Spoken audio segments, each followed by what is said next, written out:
Louis Pasteur, get vaccinated! We're in 1822 and old empires are crumbling. Simón Bolívar has liberated part of Latin America from the Spanish crown. And Brazil has declared their independence from Papa Portugal.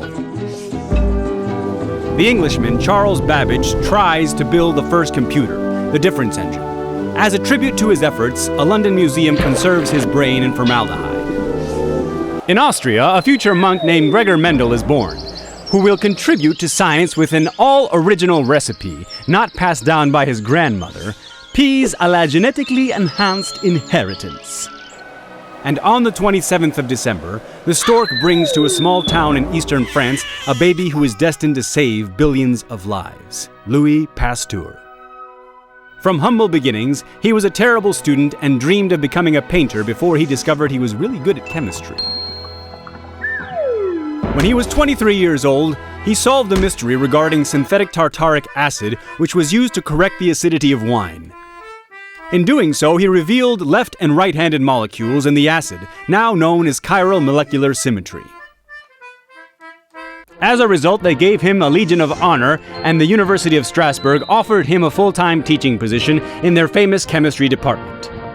Without wasting any time, Louis immediately set his sights on Marie Laurent, the dean's daughter, and courted her until she accepted his marriage proposal in 1849. They would have 5 children, only 2 of which would survive to adulthood because of typhus.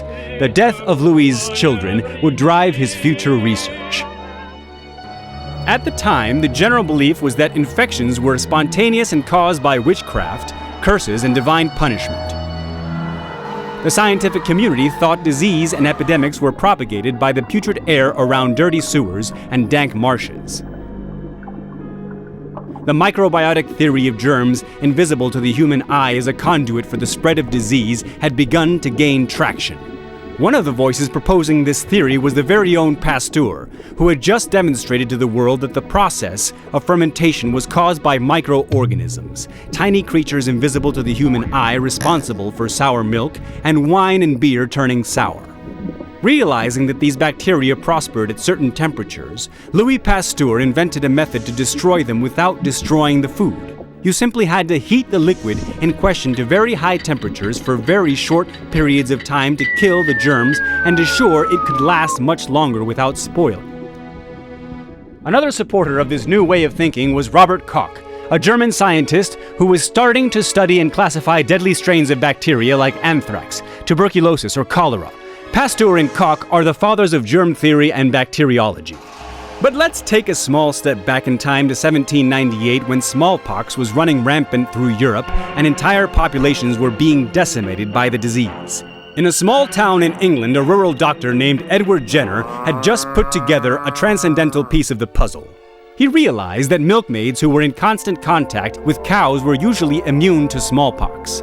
The cows were infected with a variation of the smallpox bacteria which was less deadly than the human strain, and those farmhands who were found to have blisters from cowpox were immunized from the deadly smallpox. In order to confirm his theories, Jenner infected patients first with the less deadly cowpox strain and then with the deadly smallpox strain, and lo and behold, none of his patients died! Everyone laughed at Jenner, but even Napoleon, sworn enemy of England, vaccinated his own troops. Now we're back in 1880, where Louis Pasteur cultivated bacteria like a farmer cultivates lettuce. He also infected his chickens on a daily basis with different cholera cultures, until one day the chickens stopped dying. They had become immune. Pasteur had just made an amazing discovery. The regeneration of bacteria cultures in the lab debilitated the bacteria over time, and a patient infected with this debilitated bacteria became immune to the original disease.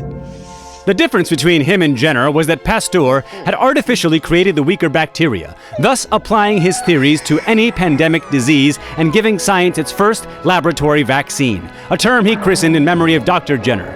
Vaccine comes from the Latin word for cow, vacca. Pasteur began to work on other vaccines like rabies, at times exposing himself to rabid dogs and putting his own life at risk in order to obtain better results. His vaccine for rabies was a huge success. Up until that time, people had often died after surgery because their own doctors infected them with diseases they carried from one patient to another. Many doctors would perform autopsies, then go operate on a living patient or deliver a baby without ever washing their hands or their instruments. Pasteur convinced the medical community to wash their hands and instrumentation before each operation. This simple gesture saved more lives than any other in human history. In the field of observation, chance favors the prepared mind.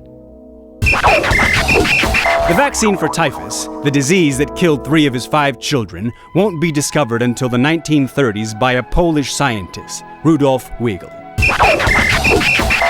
As can be imagined, Pasteur has a crater on the moon named after him.